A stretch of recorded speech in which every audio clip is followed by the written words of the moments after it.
boy, what a couple days it has been in the city of Pittsburgh.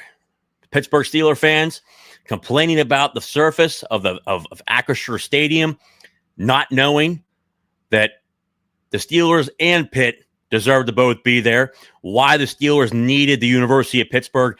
Guys, this has been an enlightening 2 or 3 days for me. I was absolutely shocked, and we're going to talk about it here tonight. Absolutely shocked at just how uneducated Steeler fans are. And the majority of them obviously are the Penn Staters and West Virginia. It all wraps around and makes sense. I mean, they are what they are.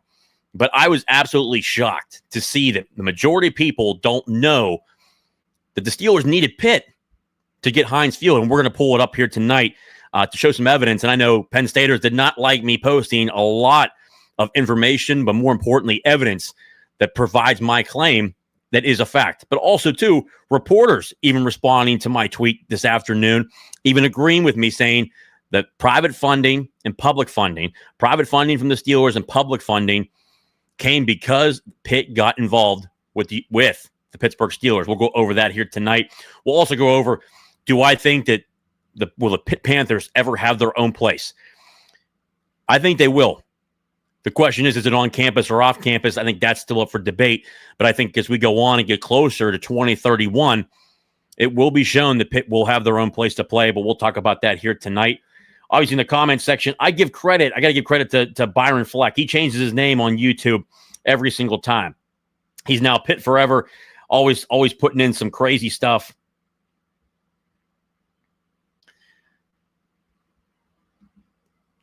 Syracuse bought nation's largest NIL arranger. They have no NIL. The guy's no longer there. Byron Fleck, what a special guy. We'll get into it here tonight. Ryan in here, I like you had to pick a Tepper on the cover. He ever going to get involved? $25 billion net worth. Bickle worth like 1% of that, and he's donated $20 million. LOL. Well, there's a lot of you guys that don't know this, but I mean, David Tepper's been involved, and he has given money. Do I know the exact number? No. Do I know the range that he's given? Yes. Am I going to tell you guys that here tonight? No. But there are definitely discussions about it on, whether it's an on-campus or off-campus stadium. That's up for debate on where it's at. But there has definitely been conversations about a stadium. And I think that what you've seen this past week has really glorified that and doing in a number of different ways.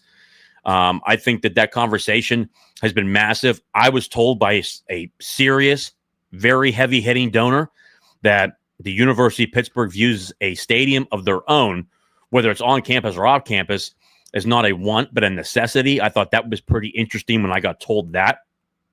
So we'll go over that stuff here tonight as well. But first up, the show is sponsored by Colonial Beer, located 4986 Library Road in Bethel Park, PA, 15102. Tremendous people. Anytime you're able to help out a small business owner, it's always really good. But they have a great selection there. They're great people. Make sure you go in there and help them out. And make sure anytime you want to talk about Pitt football, they're always in there and they're always willing to talk. Make sure you go in there again. Again, Colonial Beer, located at 4986 Library Road in Bethel Park, PA, 15102. The show is also sponsored by Thompson Law Group with Brian Thompson. Call them today at 724-799-8404 or visit them at thompsonattorney.com. Again, Brian Thompson, truly one of the best out there, a great individual, easy to talk to. Unlike the larger law firms, Brian cares about you, the individual, and treats you like a person, not a number. He'll guide you through the process from beginning to end and make sure you get the results that you need to be successful. Brian truly comes from a great family and has a great family and does a lot of work in the community from beginning to end, and an incredible individual. Make sure you guys call Brian Thompson today at 724-799-8404 or visit them at thompsonattorney.com. The K Collection, the coffee brand by Austin Kitchen at www.thekingscraft.com. Again, the K Collection, very cool brand. Great work that he put involved in this. Was very, very good overall. Did a great job of the testing. If it can help spur a professional athlete, it can certainly spur us. I can get us ready to go in the morning if it gets awesome, ready to go. So make sure you get the AK Espresso. Get yours today. Go to the K Collection, the coffee brand by Austin Kitchen at www.thekingscraft.com. Going into some of the comments here tonight. Guys, again, Pitt Forever just wrote the same thing on Chris Peak's podcast. Yeah, it's Byron Fleck. Yeah, he changes. Yeah, he's a really weird dude. He changes his YouTube name like every other month. And then he tried writing an article and he tried talking to the chancellor. They denied him. At the end of the day, some people like that got to get some type of arrangement to where they can get some type of knowledge or some type of notoriety. But yeah, we're not going to certainly put up with that. I can tell you that.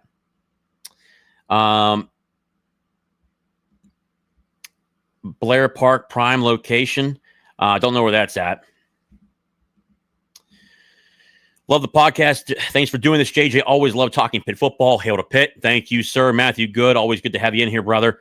Sherlin Luck, to hear Ben Roethlisberger say Pitt should build a 35-seat stadium shows that he took one shot to the head too many.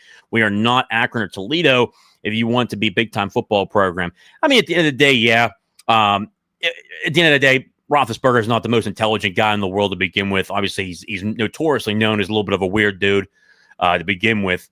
But the biggest thing is, I understand where he's coming from in terms of creating a separate entity or going off and getting a new football stadium. I understand what he's talking about. And I think, personally, I'm going to go over tonight why I think it's really important. But the first things first, I actually want to share my screen here because people were asking me, well, when I posted online and I said that the University of Pittsburgh is really the main reason why they were able to get Heinz Field, Steeler fans, Penn State fans, everyone wanted to lose their mind because they can't, originally put an original thought around that to think that how is that even possible? Well, did a little bit of research. So I'm going to share my screen with you guys here today. Share it here.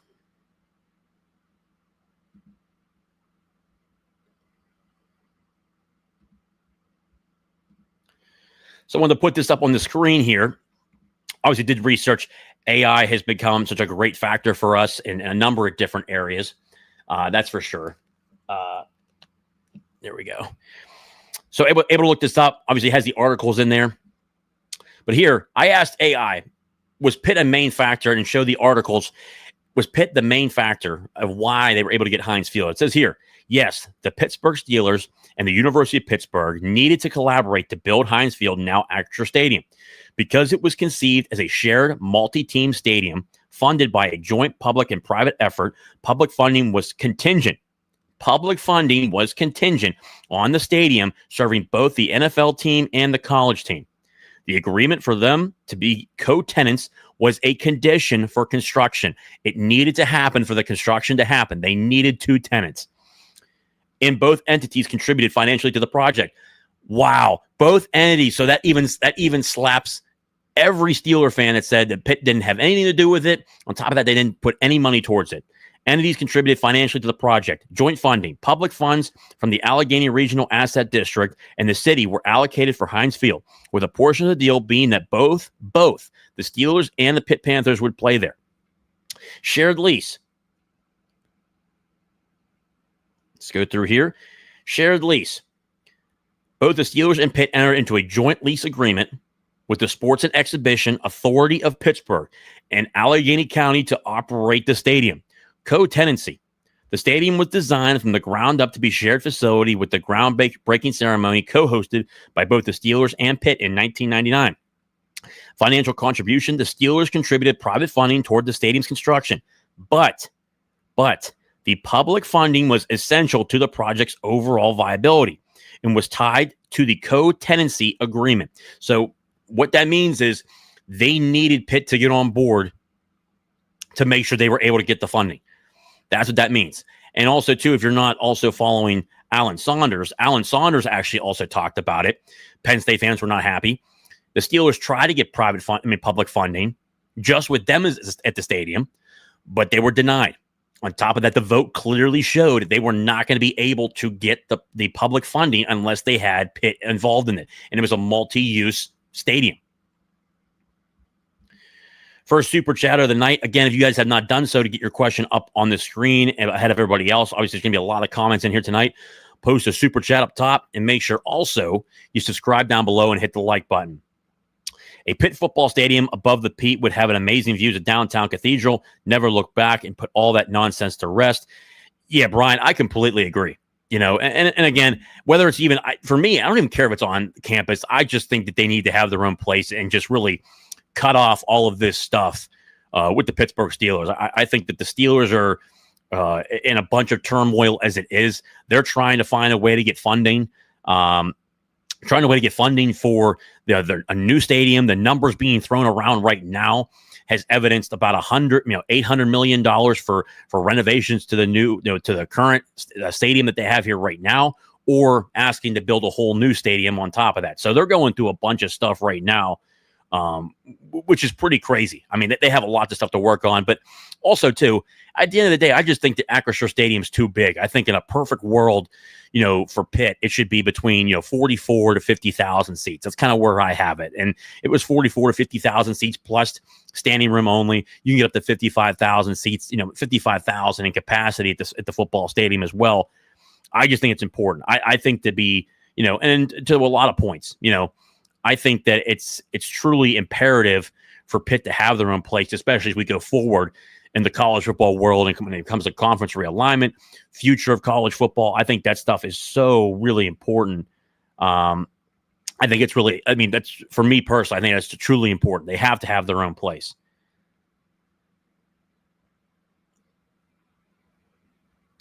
Obviously Penn's fan is in here. He was one of the people that did not like how Alan Saunders gave him the truth. We gave him the truth. Students deserve an on-campus stadium. I agree with that in a way, but also real programs have them on campus.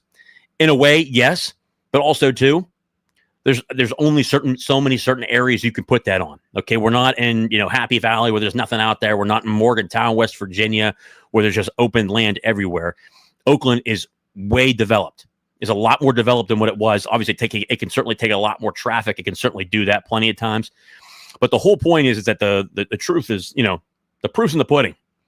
The Steelers are lucky to have this stadium. And again, I've talked about this before as well. The Steelers have shared a stadium with someone their entire existence. They have never had a stadium on their own. So, and it was first started at Forbes Field. They shared a stadium with Forbes Field with the Pittsburgh Pirates.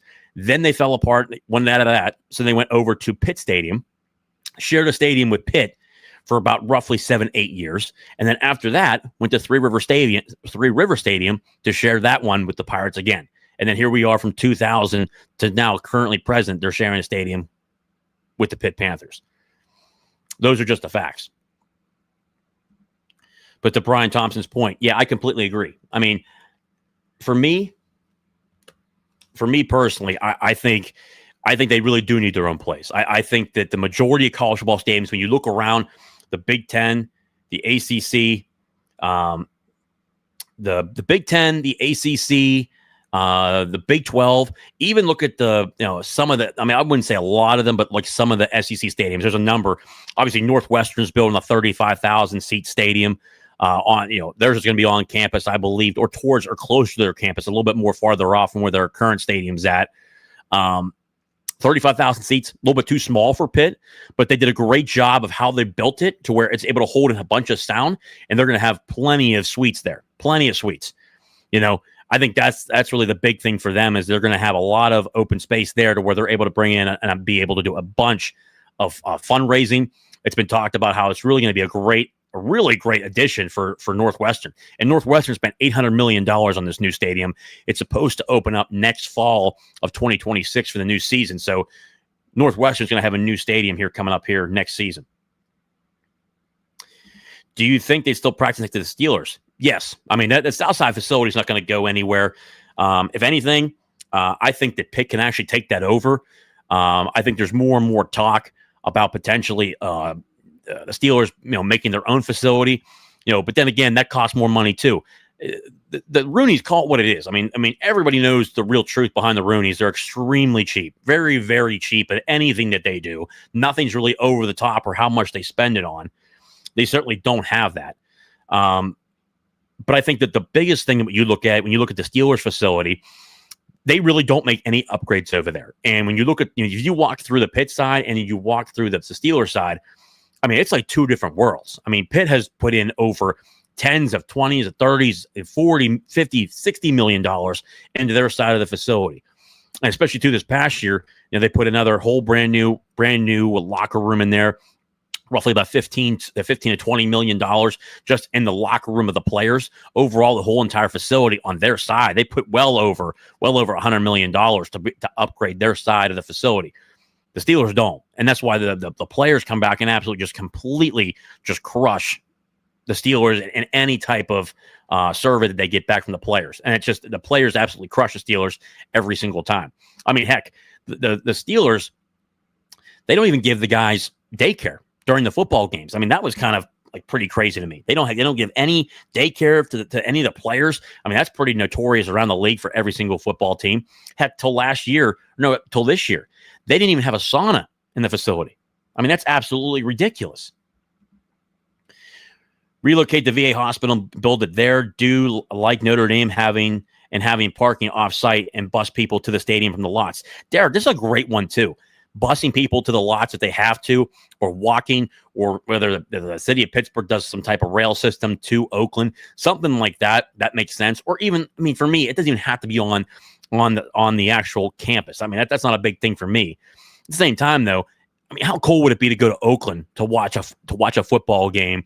You know, whether it's in Panther Hollow, Shenley Park, up on top of the OC lot is where they bought all that land back there. I mean, that would help out the Oakland economy a lot more. I'd rather do that. Brian Thompson with another super chat. Many people forget or choose not to remember how upset many were in Pittsburgh that were taxpayers were funding a stadium for a profitable NFL team. This is another great comment. This is a multi-billion dollar team, a multi-billion dollar profitable NFL team that, if you remember correctly, and Brian's got a great point here, the stadium at that time was what, $285 million? Out of that money, the Steelers only funded about $76 million. I mean, that's absolutely ridiculous. That is not good. And to Brian's case here, the first time it went around, the Steelers tried to get their own stadium, went through a vote, and got absolutely eviscerated. They couldn't get the public funding. Then they courted Pitt. And I've said it before. Pitt had weak leadership. They should have stayed where Pitt Stadium was. They should have rebuilt Pitt Stadium or renovated it, one or the other. And especially during that time period, it would have made a lot of sense for what the cost-wise to build that thing, which would have been a lot cheaper than what it is now. I can tell you that, hundreds of millions of dollars cheaper. They could have done that. But instead, the Steelers sold this dream that if you play at Heinz Field, you'll get a lot more recruits. You'll recruit better players. And obviously during the 90s, Pitt football was not good during the 90s. I can tell you that right now. People think right now we're going through a tough time where we're winning, 7, 8, 9 games. Back then, I mean, hell, they were winning, 5 or 6 games at a time. But at that point in time, it was very clear that the city did not, and the city and the taxpayers did not want to put any money towards the stadium. And then what did the Steelers do? They bring in Pitt. They court Pitt. They're able to convince Pitt to say, hey, get rid of Pitt Stadium. Come over to Heinz Field with us. We'll get a new stadium. We'll do everything that they want. And again, the Steelers basically, they get to do whatever they want at Acrisure Stadium. I mean, Pitt gets to put up a couple things here and there. They don't put up any advertisements, or that would go towards the Steelers. I mean, the Steelers got it made over there, at the end of the day. And that brings me to, my next point. Matthew, good. Oakland would be awesome. Yeah, I mean, at the end of the day, I mean, that would be pretty sick. And having the cathedral there, helping businesses in Oakland, I mean, that would be pretty awesome. Whether it's in Shenley Park. Shenley Park's massive. You're telling me you can't fit a 45 to 50,000 seat stadium right there, and at least half of Shenley Park still there. I mean, there's a lot of stuff that bothers me on that end. And and again, Oakland would be so much fun, and just whether College Game Day was here or something like that. That would be a massive factor. But again, I just think that for me personally, Pitt needs a 45 to 50,000 seat stadium of their own. Just my opinion. I think that because that's where the majority of college football teams are. That's where the really majority of them are. They're in that range. I mean, heck, prime example, Oregon, the University of Oregon, who is going into this week, number 2 team in the country. Their football stadium is built for 55,000 people capacity. 55,000. They're in the Big Ten. They're the second-ranked team in the country. Look at Indiana. Indiana, their capacity is 52,000. If you add in the standing room, they got up to 56,000. But they're at 52,000. You look around the country, not everybody is like Michigan, or not everyone's like Ohio State or Tuscaloosa. There's only so many traditional places like that that are in college towns.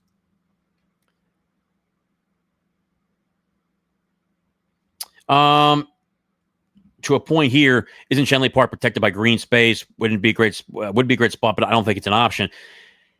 Yeah, but it is protected by green space, but the question is how much of it is. Because obviously Shenley Park's huge. I mean, that's a fact. I mean, there's no reason why they can't put a stadium right there and then call it a day. I mean, at the end of the day, the conversation's been held. I mean, for everyone that wasn't there, we were at the club for the spring, what was it? The spring game for Pitt. We were in the club. Alan Green's taking questions, and someone brought up the question about an on-campus stadium.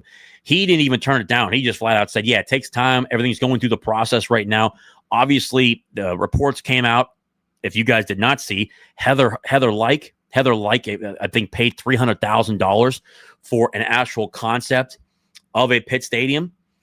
I just think that the conversations are there. And again, a very, very, very, very, very well-known, and I'm not going to say his name, but if I did say his name, you guys would know him, told me that the university allegedly said that building a stadium is not a want, it's a necessity. That's a very strong statement. And to the people that are wondering, well, why haven't they done anything yet? What are they waiting for?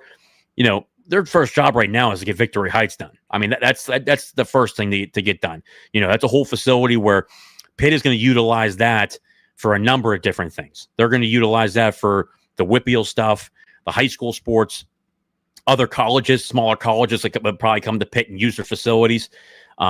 Naming rights. I mean, they are working on naming rights. I don't know when that's going to come out. I've heard a lot about it. The naming rights, I wouldn't be shocked if you guys see a change in the naming rights for the Peterson Event Center. That could possibly get changed. I would be shocked if it's not. The new Victory Heights building will have naming rights on it. So they're certainly working on those. But I would be shocked if we don't see something very soon on that. Mark here, USF, San Diego State, Colorado State, Tulane, different environments, but clearly schools recognizing the importance of their own stadium. I agree. But back up here to Brian's comment. Again, guys, if you haven't done so, subscribe to the channel. If you're over on X, we got a lot of people in here tonight. If you're over on X, head over to YouTube, hit the like button, subscribe, and we'll talk more about it. But I wanted to bring this up here first because obviously, I mean, again, in the late 90s, that was the biggest thing. No one wanted to pay for this thing, especially taxpayer money for a profitable NFL team. And Brian is 100% right. No one wanted to do it, but what did the Steelers do? It was a loophole. Trying to see.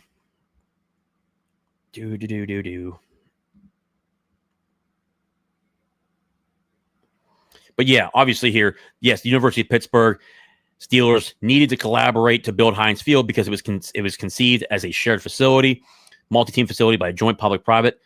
But yes, they needed each other. The joint funding, public funds from the Allegheny Regional Asset District and the city were allocated for Heinz Field, with a portion of the deal being that both of the Steelers and Pitt would play there. And again, that's the public funds that they got. That was the loophole the Steelers used.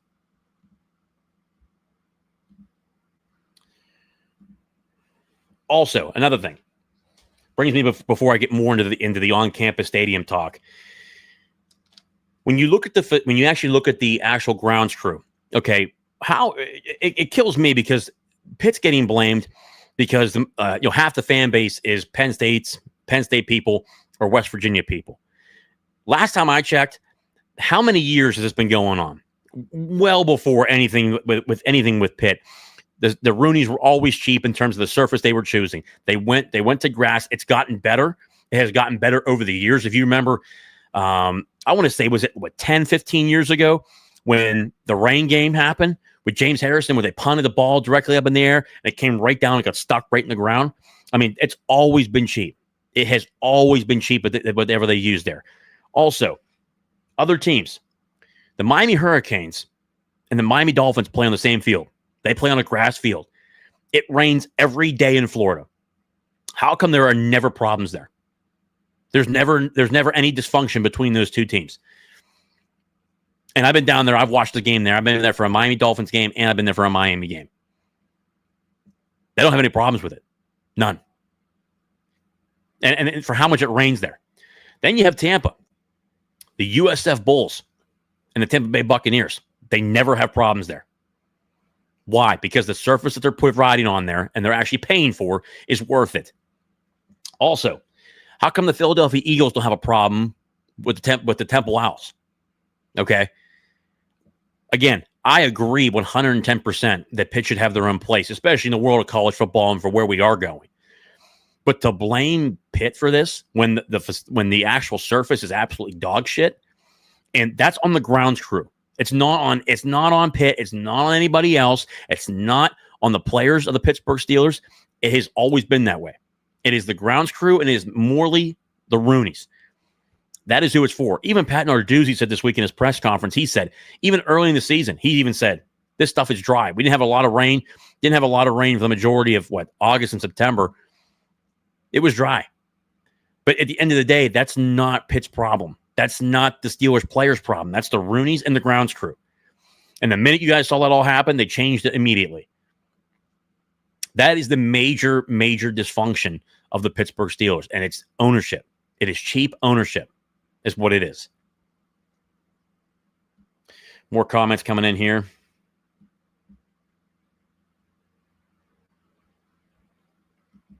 I think 45,000 would be perfect. What about the sports bubble by the OC lot? Yeah, I mean, that could be something that's there. I mean, I think they bought all that land back there as well. I think Derek had a really good point, too. Relocating the VA hospital, because now they're obviously doing a lot of stuff down at the bottom of the hill with the hospital right here in Oakland, UPMC, which if you have not been to Oakland, guys, and you go see that new hospital, holy crap. That place is massive. I mean, it looks beautiful. It's unbelievable. So now you have that being finished up. You have the student facility being finished up as well. That's getting done for Pitt. That's going to be done. And then Victory Heights, that whole entire project should be done roughly at the end of December, beginning of January is when that's going to be done. Sean Coleman doesn't high school also play championships at games at Acrisure Stadium also? Yes. And again, we've talked about it before. The Steelers do not own this. The Steelers do not own the stadium. Pitt does not own the stadium. Okay. The commission does. Okay. And the stadium authority does. So they have no say whether Pitt plays there, Steelers play there, or high school football plays there. But now the high school championships are there, but they can play on it all day. I mean, that's like 1 week. I mean, after that game's over, they'll just replace this. They'll replace the side. I mean, that's not a big deal for them. But yes, they also do play there, which I also do like. I don't like how 6A has to play their championship game at Norwin.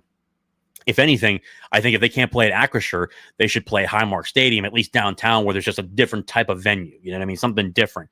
But I do feel bad for the players in 6A that don't get to play at Acrisure Stadium for their Whitfield Championship. I think they should.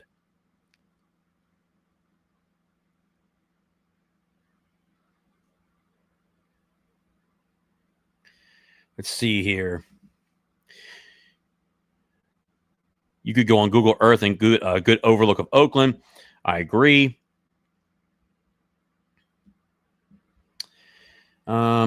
Pitt is the reason the Steelers haven't won a playoff game in 7. I know. That's the next complaint that's coming up. That's going to be the next one. I think Tomlin's done a good job of evading any pressure at all. It's really everybody else. They get the Steelers have done a great job the past 10 years, 9, 10 win seasons, 11 win season, and then they get absolutely just demolished in the first round of the playoffs. I mean, that's kind of Mike Tomlin's MO at this point. Pitt fan H2P more worried about an ACC championship in a stadium right now. I agree, but for the sake of the topic here tonight, it's important. And also too, Pitt fan Hail to Pitt. At the end of the day, the lease is up for the stadium at the end of the 2030 season. It's through 2030, and then that's it. So, I mean, stuff's got to happen here between the Steelers and Pitt anyways. The Steelers are trying to get $800 million or a new stadium. Pitt is either going to stay there or go somewhere else. Again, I am, as we sit here today, guys, I have a firm belief, and I want to say like 60, even with revenue sharing, which is throwing a loophole into spending, budgets. I mean, you name it. I mean, don't get me wrong. I've said it before in here as well. it is a fact. And from what my numbers have been heard, the numbers I've heard is that Pitt has already raised more money than they did all of last year just in the first quarter of the new fiscal year, which is a credit to Alan Green and their whole crew and everybody in the athletic department. That's a huge thing for them. But number two, it's very clear that Joan Gable and Alan Green are 110% invested into athletics. Prime example, go look at Pitt basketball today. Look at the players they're landing.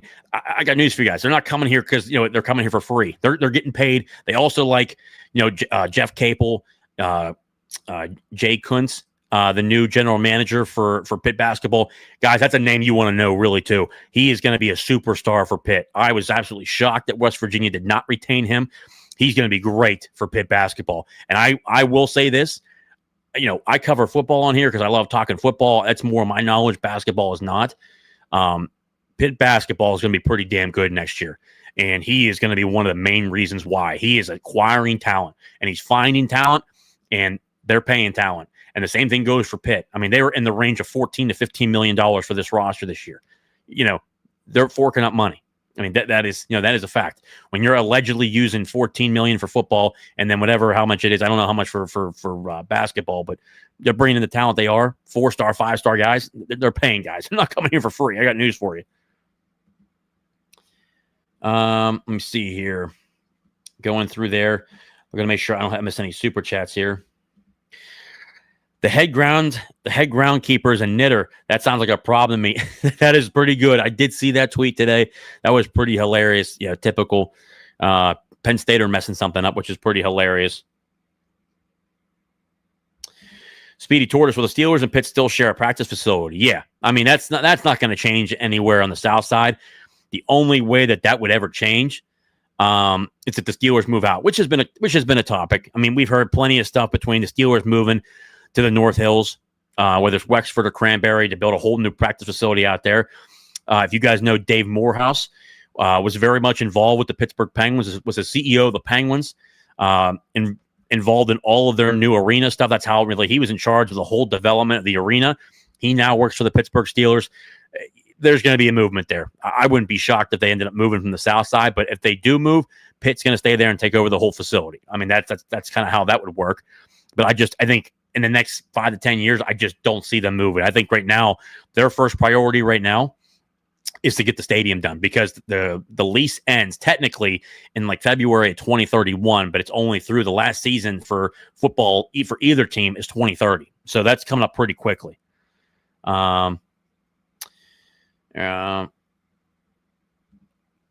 Do we have any shot at the PSU recruits, and will any PSU players on roster come our way after PSU implosion is complete? It depends on, obviously, the guys on the roster. I mean, you can't really do nothing about that unless they hit the portal. There have been players. Matt Sieg, obviously out of Fort Cherry, there has been certain conversations there. I know Pitt would love to add his services. From my understanding, he is very interested in Pitt. He's going to go on a couple different visits. There are other players. I think roughly, if I pulled a list here, I don't have it in front of me, but I think they reached out to 6 different players that decommitted, and they're all Whitfield guys that decommitted from Penn State. They're certainly reaching out to them. They will have conversations with them. That is really important. Whether they land them, that's still up for debate. That's something that obviously Narduzzi and the staff is going to have to figure out. But I think Matt C, if I had to put a number on it, I think Matt C right now is one of the higher value ones that I think that they actually have a real good potential to land. I think we actually may even be the leader right now for Matt C. That's kind of how I see it. But he's going to go through the process.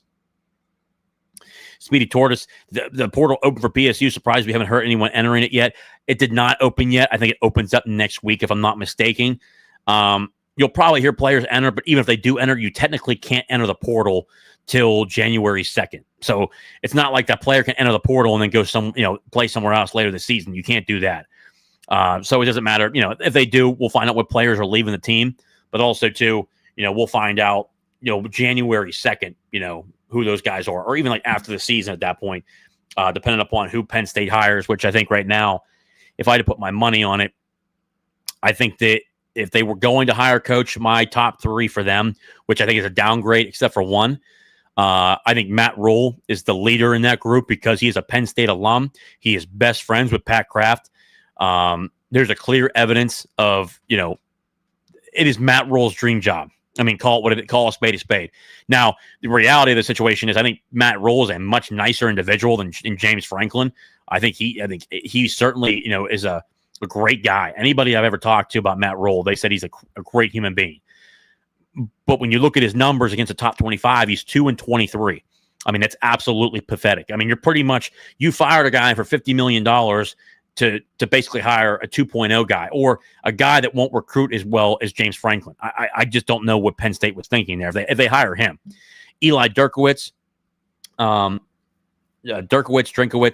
of the other, the head football coach from Missouri. People have talked about him because he's got Missouri in the top 20 this year. He's had it in the top 20 multiple years in a row. But right now, his record in the SEC is 23-21. I mean, that's absolutely mediocre. What the new rule? 5 days after Penn State hires a new coach. Okay, so maybe that's what it is then. So after they have to hire a new coach first. I'll have to double check that.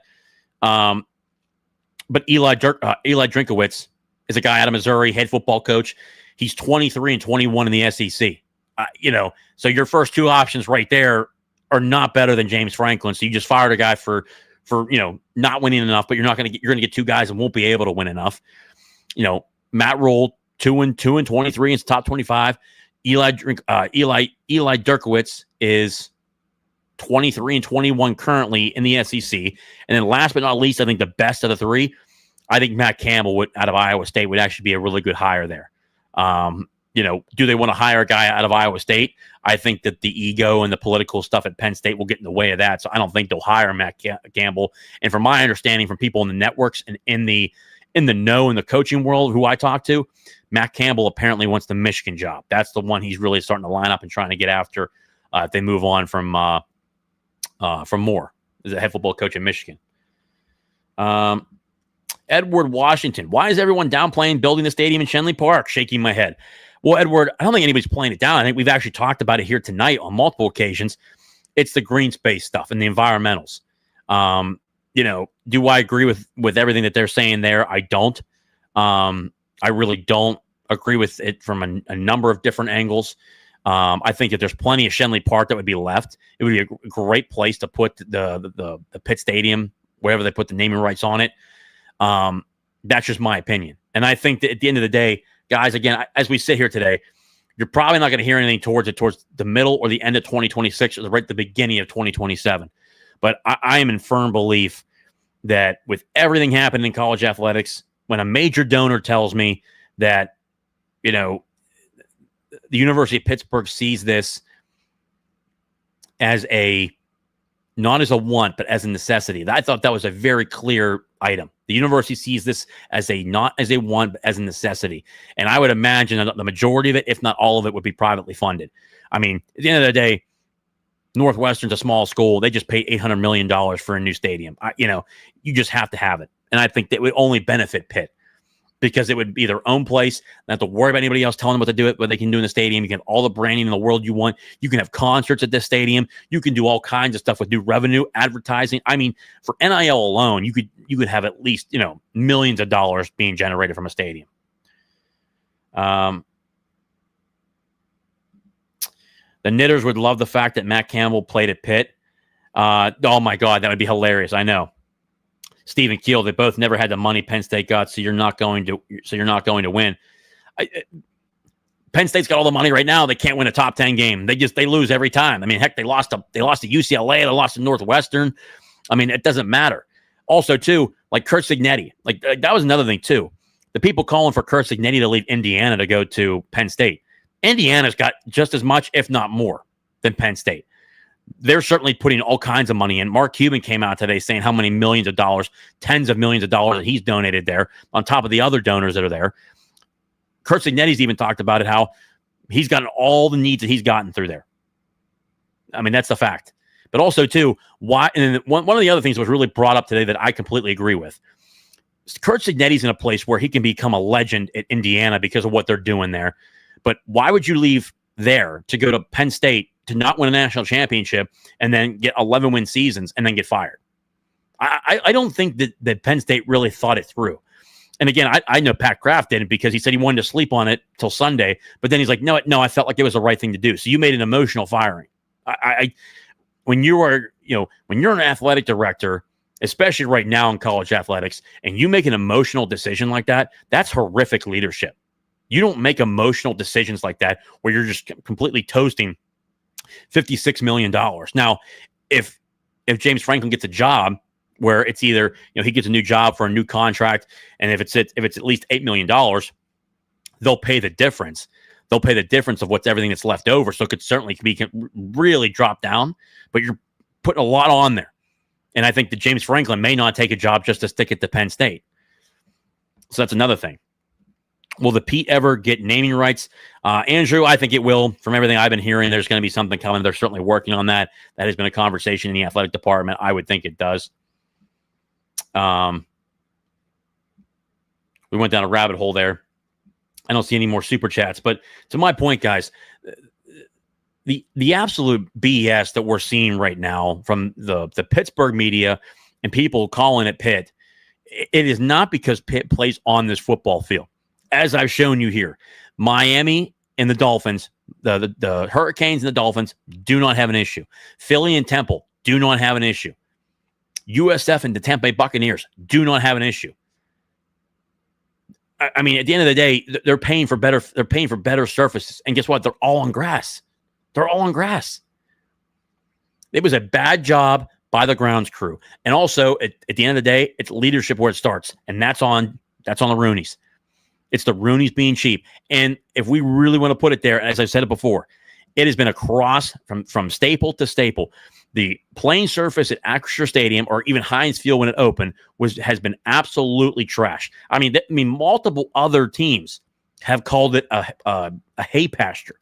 I mean, we were ranked as one of the worst surfaces to play on, and that was at the beginning of the year. I mean, at the end of the day, that's not Pitt's problem. That's not Pitt.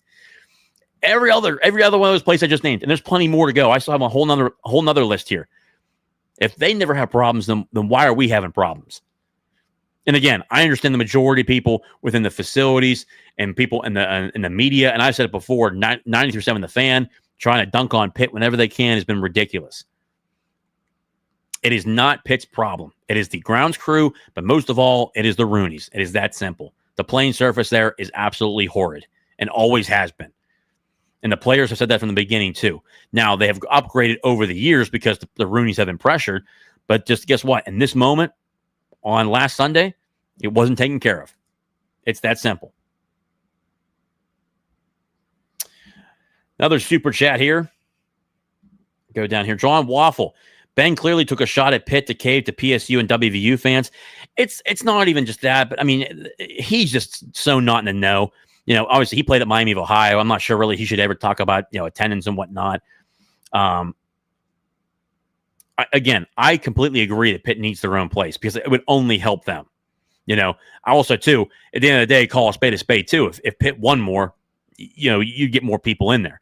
Now, if Pitt wins again, if Pitt beats Syracuse, like I expect them to this weekend, they'll be 5-2. Homecoming against NC State, you're going to have 50,000 plus there. Like what we normally do. It's usually between 50 to 55,000 people whenever Pitt's doing well. And then that obviously a couple of years where we had 21 and 22, we had 60,000 there for a couple of games, especially against Clemson. And the atmosphere is incredible. But you got to win. It's just how we are in the city of Pittsburgh. We're not in Morgantown. And again, this is another thing that kills me about Morgantown too. West Virginia fans talk about attendance and fan base. They average roughly 50,000 people there a game. They're not even selling out their own stadium, and it's 10,000 less seats. That's the thing that kills me. And also, too, it kind of makes me not want to play West Virginia because West Virginia should be more focused on winning football games. They're 2-4 right now. I mean, it's really between Boston College and West Virginia to see now who was the worst college football team in America. UCLA was there, and then they finally won some games now. I mean, West Virginia needs to actually worry about winning football games. They have 4 losing seasons in 6 years. Take out the COVID year, it's 4 losing seasons in 5 years. They're now going to have a losing season this year. That's going to be 5 losing seasons in 7 years. West Virginia's got a lot of stuff to worry about rather than, people showing up to games. And guess what? You're averaging 50, at most 53,000 people a game there. And it's going to continue to drop here this year. I mean, that's a fact.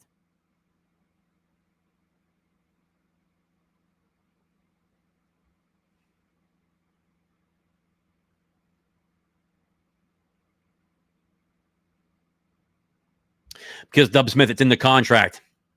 They are the NFL. They are the main tenant. The NFL tenant. They take care of the field and everything else that's in there. But also, too, Pitt funds it through there, too. They pay their lease. That's all in the contracts. Whether people want to agree with that or not, it's in the contract. It was a part of the agreement. Steelers couldn't get the facility on their own. They had to bring another tenant in, which was the University of Pittsburgh, the institution. And Pitt certainly takes care of their side of things. That's a fact. That is on the Rooneys, the people that actually own, ready for this? The team that actually owns a multi-billion-dollar organization for profit. One of the entities is for profit. The other one is a nonprofit. That's another thing.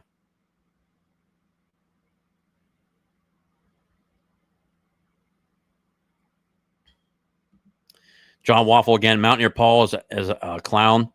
I don't watch any of his stuff, brother. I don't even know what he's been up to lately. I'm not really sure. You'll have to help me out with that. I'm not sure, but took a shot at PSU. I mean, it is what it is with Ben Roethlisberger. I mean, at the end of the day, I mean, he's going to do what he's going to do.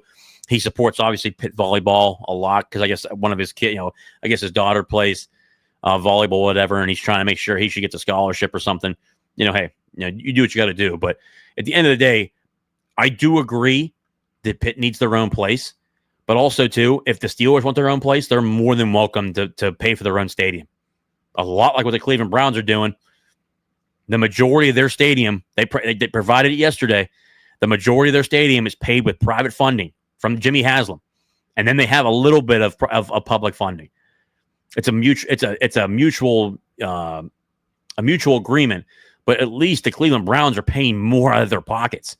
I mean, Acrisure Heinz Field was $285 million. The Steelers only forked up like $76 million of it. That's less than half. I mean, good Lord. I mean, that's ridiculous. The Steelers are a multi-billion-dollar organization. They should be able to pay for it. It's that simple. They are a for-profit team. If they don't like it, they can go build another stadium, which would be pretty funny if they did.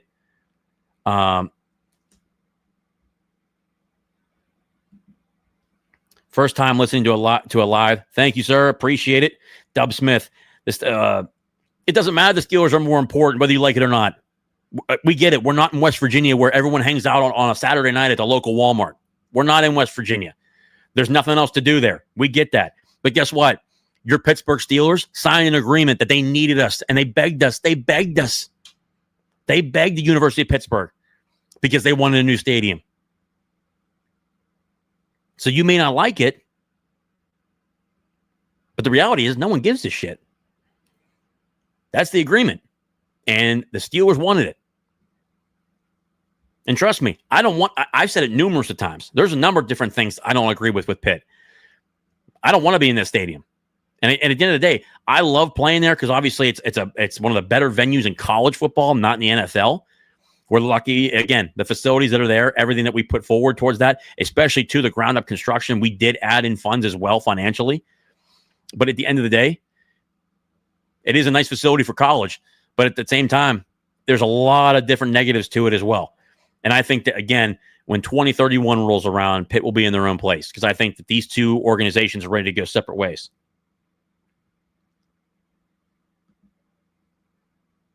If the NFL Players Union have standards, if it does not meet it, they would move the game. Yeah. And guess what? That's on Rooney, babe. That's on Rooney's.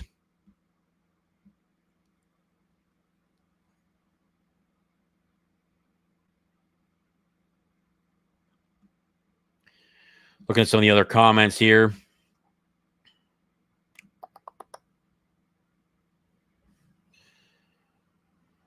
All right. Don't see any more super chats there. Just want to make sure I didn't miss anything, guys. Appreciate the super chats from John Waffle and Brian Thompson, as always.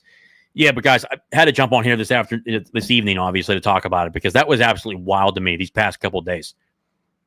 Because guess what? Ben Roethlisberger, the media, they can claim whatever the hell they want. They signed the agreement. And also, too, guess what? The taxpayers didn't want to pay either. So whether they like it or not, it's not our problem. And if the Steelers want their own place, you can go build your own place. That's the beautiful part. You're a for-profit. You are a for-profit, multi-billion-dollar organization.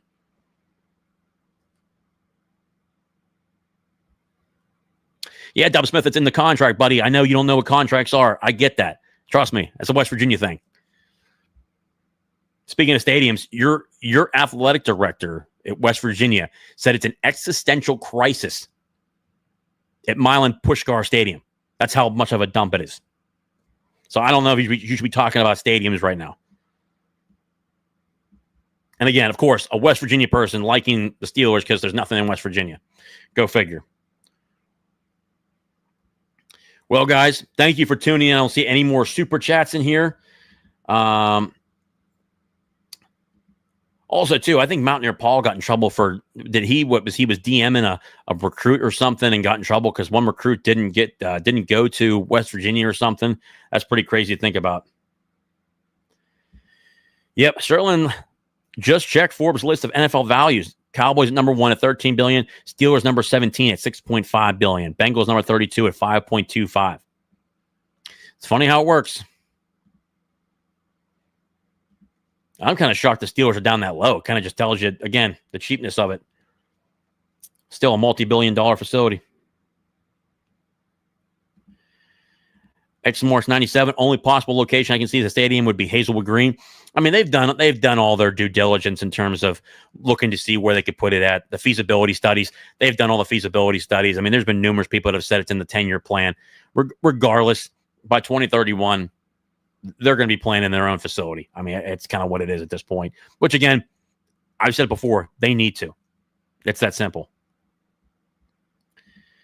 All right, guys. Well, thank you for tuning in to another episode of Talking College Football with JJ Kitchen. Remember, down below, hit the like button, subscribe. Again, we'll have another preview episode for the Syracuse Orange versus the Pitt Panthers. Obviously, going up to the Syracuse, New York, playing in the Dome. Going to be an interesting game at 7:30, which is going to be really good, too. 7:30 at night. Obviously, not a home game. The good thing about NC State, the homecoming game will be at 3:30, I believe. So, be a lot of good tailgating going on there. It'll be a lot of fun down at Acrisure Stadium and all the tailgating we'll be able to do. Make sure I'll see you guys then. Be good in the meantime. Brian Thompson here. Let's see here. Haven't the all-time highest attended games at Acrisure been Pitt home games? Yep. Funny how that works too.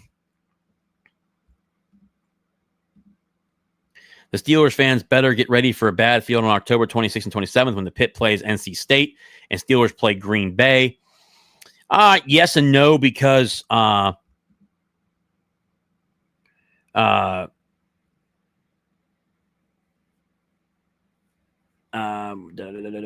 me see here. Yeah, but they're already replacing the side. They're already doing it now, so it'll be fine. And the grounds crew takes care of it. I mean, it's not like any of this is new. I mean, this has been going on. We've been at Acrisure Stadium for 20 years. 25 years now. They're replacing the sod right now to where they'll have it brand new and they'll be solid. I mean, the biggest thing is that now they're replacing it already in the middle of the season, which is pretty important. The stadium in Morgantown was in rough shape when I went down there. Yeah, I mean, literally, you're calling your own stadium an existential crisis. And any time, even when I was a kid, when we were down there, it was an absolute dump. I mean, yeah, Pitt could throw something together like that where they just put some concrete together and throw it together. I mean, that's probably what it is. It's pretty much a joke. Edward Washington, you said it. Shenley Park is massive. Oregon Stadium is a perfect comparison. Yeah, I mean, now, is ours going to be 55,000 seats? No. I think that's still too big. They're 55,000, but they're ranked second in the country in college football. Now, obviously, they have the Phil Knight money. That's kind of a big thing, but they have 55,000 seats there.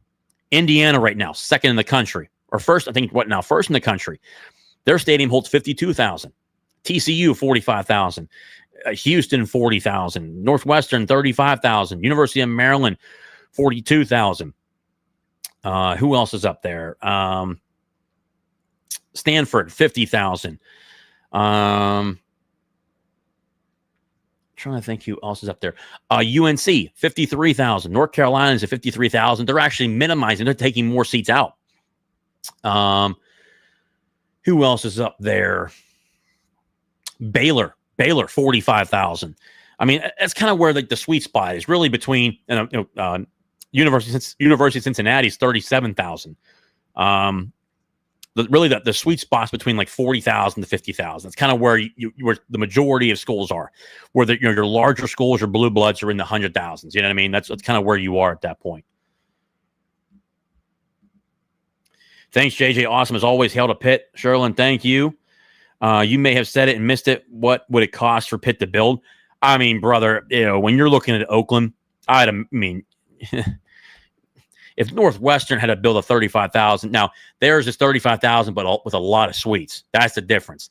That's what their cost is to put up there. But I mean, you're looking at least for a new stadium at 40,000, 45,000 seats in that range, at most 50,000. I would imagine in between, more than likely, 600 million plus.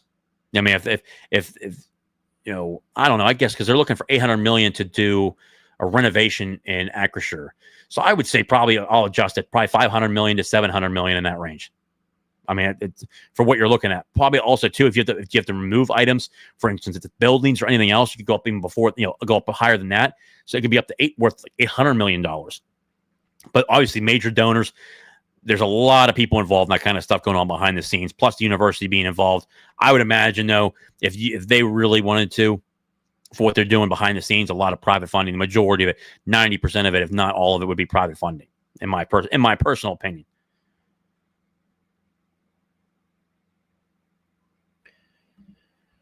Kevin B., Pitt Guy, 5150, possible stadium locations, parking lot above the Pete, trees, Fitzgerald, Fieldhouse, VA Hospital, Panther Hollow, Hazelwood, Hill District. There's a number of places, but regardless, by 2031, I expect Pitt to be in their own place, and a place that's usually between 40,000 and 50,000. I think that's where it's going to be. I think it's the safest bet. Shenley Park is massive. Oregon Stadium is perfect. Yeah, Oregon. And again, we talked about a number of different stadiums, but I'm repeating myself here now. Guys, again, thank you. I don't see any more super chats here. I want to make sure I'm not missing anything there. All the highlighted ones I hit. All right, appreciate it, guys. Guys, as always, again, later this week, probably tomorrow, we'll have a preview out again for Syracuse and Pitt. Pitt's on the road. It's a must-win game. They're 4-2, 2-1 in the conference. The AC championship game is still alive. Mason Heinz has clearly the Mason Heinz hype has just completely changed the projection of what Pitt looks like, potentially saving Pat Narduzzi's job, in my opinion. He's got a lot of thinking to do with Mason Heinz and Cade Bell, that's for sure. But right now, 4-2, they go to win that game, 5-2. Homecoming game, guys, NC State. If they're 5-2, guys, you got to be there. I mean, it's that simple. It's going to be one hell of a game. Obviously, I will be walking around. Our boy Derek is going to be having a tailgate. I'll be certainly going over to see him the entire time. But I'll be walking around a little bit. Obviously, if you see me, we got to do a bunch of stuff last time for the last home game. If you see me, certainly come up and say hello. Appreciate you guys always supporting the podcast. It means a lot. Thank you guys as always. Guys, as always and forever, hail to Pitt and hail to the ACC and hail to Pitt Stadium. I'll see you guys next time.